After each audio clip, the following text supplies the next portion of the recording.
Fala pessoal, tudo bem com vocês? Eu me chamo Aline Nascimento e está dando início a mais uma aula hoje. Hoje nós vamos falar sobre substâncias inorgânicas, mais precisamente sobre os ácidos. E o tema da aula de hoje é a TNT dos desenhos animados. Fazendo um link já ao tema, nós vamos começar a aula de hoje assistindo um trechinho de um desenho que eu separei para vocês. Então, bora lá?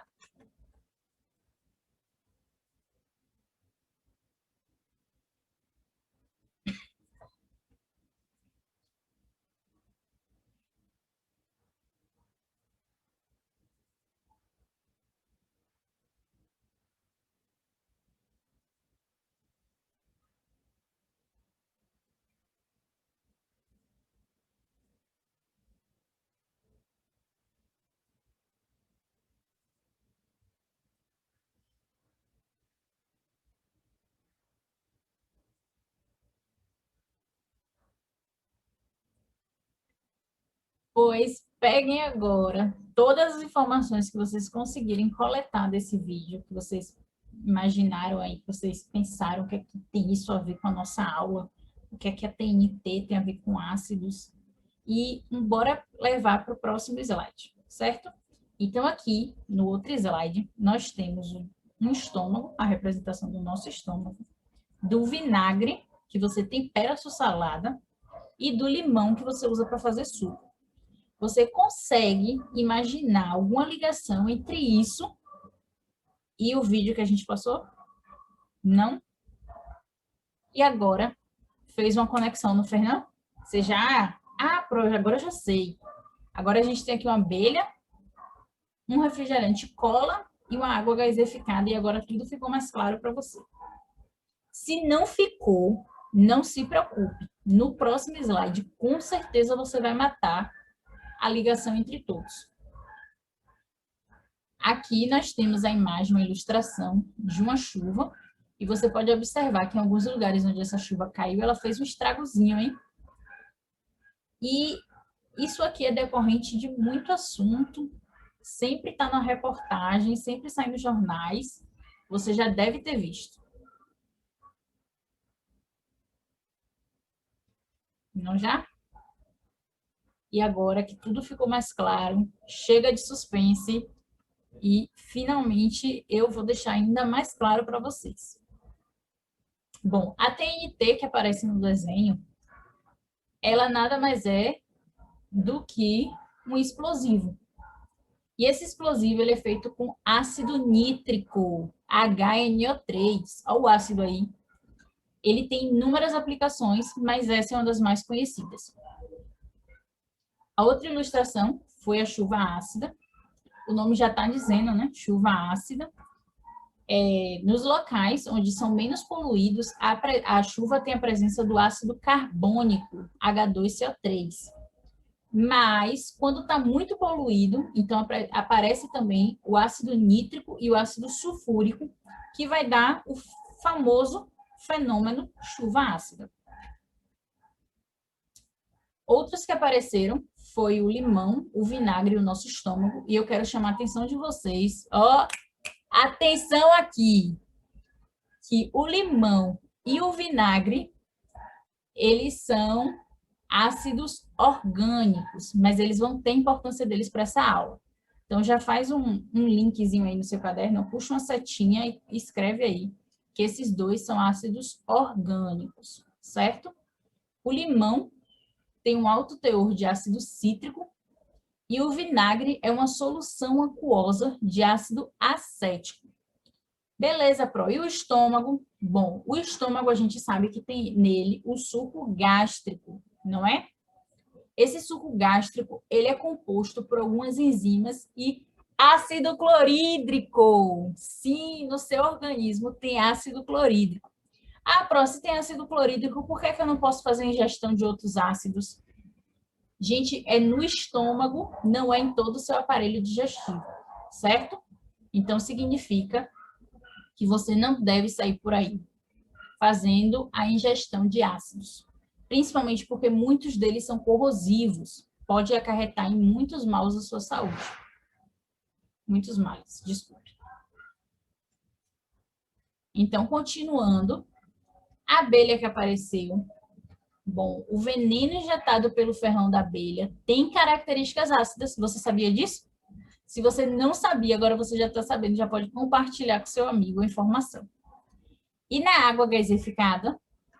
Na água gaseificada também tem ácido. Ácido carbônico, o H2CO3, que também é presente nos refrigerantes. Ah, é por isso que apareceu o refrigerante ali? É também, mas o refrigerante cola, ele tem um outro ácido presente, que é o ácido fosfórico, certo? Então, você já percebeu aí que os ácidos estão presentes no seu cotidiano, no nosso cotidiano. Em quase tudo tem ácido. Quase tudo é exagero, né, gente? Mas em muitas coisas tem a presença de ácidos.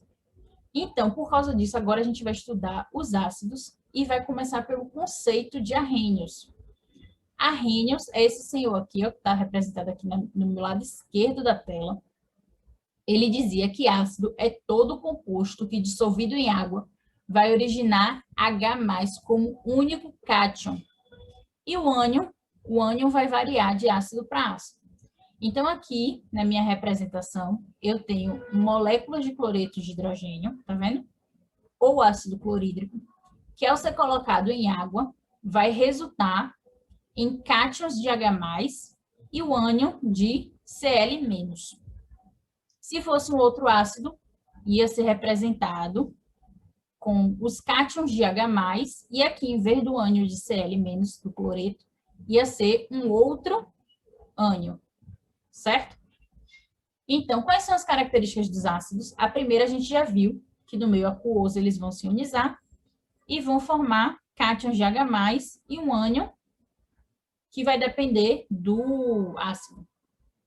Outra característica é que, em contato com meios básicos, eles vão sofrer neutralização. E o produto dessa neutralização vai ser a formação de sais e água. Beleza? Então, anote isso aí. Já deixa arquivado aqui, ó, na mente, e bora dar prosseguimento. Outra coisa é que eles vão alterar a cor da solução na presença de substâncias indicadoras. Ou seja, existe uma substância que, ao ser colocada lá na solução de ácido, ela vai indicar se aquilo de fato é um ácido ou não. Essas substâncias é o tornassol ou a fenolftaleína. Esse primeiro vai dar a cor rosa à solução e o segundo vai manter a cor incolor. Uma outra característica é que, devido à ionização que o ácido vai sofrer em água, em meio aquoso, vai criar íons livres que vão ser ótimos condutores de corrente elétrica, ou seja, condutores de eletricidade. Ah, e se eu quiser colocar lá para poder acender, aqui tá vendo a lâmpada? Se eu quiser acender essa lâmpada somente na solução de ácido clorídrico, vai acender? Não, ele precisa estar no meio aquoso, precisa estar dissolvido em água, certo? Para poder se tornar um bom condutor. Uma outra característica dos ácidos é que, como o menininho aqui já está representando, né? O sabor é azedo. Vou sair por aí experimentando todos os ácidos para descobrir se de fato é azedo ou não? Não, né, gente? Pelo amor de Deus. Já disse a vocês que alguns ácidos são corrosivos e aí pode prejudicar muito a sua saúde. Então, não façam isso. A gente sabe que os ácidos são azedos porque o limão é, a laranja, outras frutas cítricas, certo? Então, a gente tem essa característica aí. Os ácidos possuem força. E essas forças vão ser dadas por uma relação, certo? Onde alfa vai ser igual ao número de moléculas ionizadas e o número de moléculas dissolvidas. O valor de alfa que você encontrar vai determinar se ele vai ser forte, semiforte, ou moderado, ou fraco. Quando alfa é maior ou igual a 50%, ele é um ácido forte. Quando fica entre 5% a 50%, ele é semiforte ou moderado. E quando ele é fraco, é porque significa que ele é menor ou igual a 5%, certo? Isso aqui vai ficar muito mais claro para vocês quando a gente começar a fazer os exercícios. Eu vou fazer um vídeo de exercício de ácidos, e aí nesse vídeo a gente faz a força dos ácidos, para ficar mais claro. Mas, por enquanto, vocês vão segurar a informação e vão pensar dessa maneira. A força dos hidrácidos vão ser esses hidrácidos aqui, certo? O aumento é dado da direita para a minha esquerda, onde esses são os fracos, os moderados e os fortes. Guardem o nome hidrácidos, porque mais na frente a gente vai vê-los novamente. E a força dos oxiácidos, ele vai ser dado dessa maneira. Você vai pegar a quantidade de oxigênio presente e diminuir pela quantidade de hidrogênio. E aí o resultado vai determinar se ele é forte, fraco ou moderado. No caso aqui, por exemplo, do ácido fosfórico, vai ser 4 oxigênios menos 3 hidrogênios, que resulta 1. Então, eu olho aqui, ó, 1 é um ácido moderado. Beleza? Mas atenção! Temos exceções, como tudo na vida, né? O ácido carbônico é uma exceção a essa regra, porque ele é um ácido fraco. Se você fizer aqui, ó, 3 oxigênios menos 2 hidrogênios dá 1, ele deveria ser um ácido moderado, mas ele é um ácido fraco. A prova eu vi você falando aí várias coisas, mas o que é um ácido, um oxiácido e um hidrácido? Bom, assim como existe a galera que gosta do Capitão América e a galera que prefere o Homem de Ferro, gente que torce pro Vitória, gente que torce pro Bahia, gente que é do time do vilão, do Thanos, e gente que torce ali pelos Vingadores, os ácidos também são divididos em 2 grupos, certo? São rivais? Não são rivais, mas vocês têm que gravar isso aí, que eles são separados em 2 grupos. Os não oxigenados, que são os hidrácidos, e os oxigenados, que são os oxiácidos. Beleza? Então, aqui temos alguns exemplos de hidrácidos, que é o ácido fosfórico, o ácido cianídrico e o ácido clorídrico.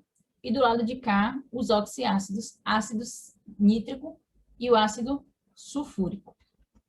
Poxa, Pro, você chamou várias vezes aí vários nomes diferentes de ácido. Como é que eu vou saber chamar? Isso é simples. A gente vai ver agora nomenclaturas. E aí vocês vão perceber como é fácil de nomear esses ácidos. Os hidrácidos ou ácidos não oxigenados vão receber a terminação hídrico. Para você determinar a nomenclatura dele, você vai pegar o nome do elemento e no final do nome você vai colocar hídrico. Não entendeu? Bora ver uns exemplos. Olha aqui. Com o auxílio da tabela periódica, você vai descobrir que esse elemento aqui é o flúor. Então, você vai escrever ácido, colocar o nome do elemento, e qual é a regra? Adicionar a terminação hídrico, porque aqui nós não temos a presença de oxigênio. Então, esse é um hidrácido. Então, nós temos o ácido fluorídrico. Ó, uma utilização do ácido fluorídrico é para gravar nas janelas dos carros. Sabe aquelas letrinhas que aparecem, letras e números que aparecem nos vidros de carro? Então, são feitos com ácido fluorídrico, porque ele tem um poder corrosivo sobre o vidro muito grande. E aqui, nós temos um ácido novamente, não tem a presença do oxigênio, então significa que é um hidrácido. E como não temos a presença do oxigênio, a gente vai olhar quem é esse elemento. Aqui é o cloro. E vamos adicionar o hídrico. Então, nós temos aqui o ácido clorídrico. O ácido clorídrico está presente no ácido muriático, certo? É o conhecido como ácido muriático, popularmente. E dos oxiácidos, professora, como é que faz? Bom, os oxiácidos ou ácidos oxigenados vão precisar de uma coisa chamada NOx. Por enquanto, o NOx é um assunto mais para frente. Então, agora eu vou explicar ele de uma maneira bem simples, mas lá na frente vocês vão entender muito melhor, certo? O NOx vai ser uma continha que vai auxiliar a gente, mas que, de fato mesmo, ela não existe. E a depender, esses valores aqui é o que vocês encontram para o átomo central. O átomo central é aquele que está ligado ao hidrogênio e oxigênio, que geralmente está ali no centro, certo? Então, com base nele, você vai adicionar um prefixo, o nome do elemento e a terminação. Bora ver como é que faz, que falando assim fica tudo complicado, né? Mas é muito fácil. Observe. Aqui eu tenho H3PO4 e eu vou sempre colocar nos ácidos, somente nos ácidos, o NOx do hidrogênio vai, por enquanto, tá? Nos ácidos, o NOx do hidrogênio vai ser mais 1. E do oxigênio vai ser menos 2. Esse é meu átomo central de fósforo e eu vou colocar ele, por enquanto, como X, porque eu não sei qual é o NOx dele. Como é que eu vou fazer? Eu multiplico esse valorzinho aqui, ó, pela quantidade que eu tenho do elemento.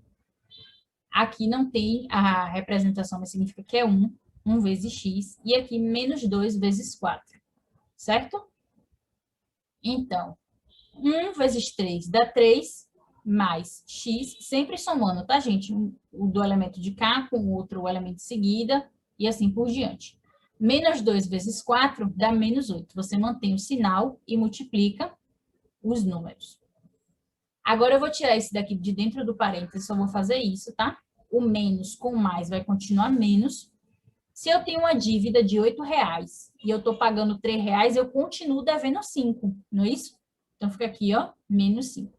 E a gente aprendeu lá na matemática que a gente quer isolar o valor de x, a gente quer encontrar x. Então, para isolar o valor dele, eu passo para o outro lado, o menos 5. E ele passa positivo. Então, eu já sei que meu x aqui é mais 5. Então, se é mais 5, eu vou pegar aquela tabela lá e vou olhar onde é que está o mais 5 no NOx? Aqui.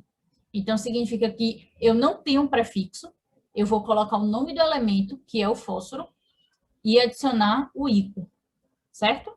Então, vai ficar fós, que é o nome do elemento, mais ICO, que é a terminação adotada por causa do NOx, e o sufixo. E no final vamos ter, então, ácido fosfórico. De novo, nós temos aqui, ó, atenção. Por que atenção? Porque temos novamente exceções. As exceções é o ácido carbônico e o ácido bórico, certo? Nós vamos ver mais exemplos nos vídeos de exercício. Então, por hoje é só, beleza?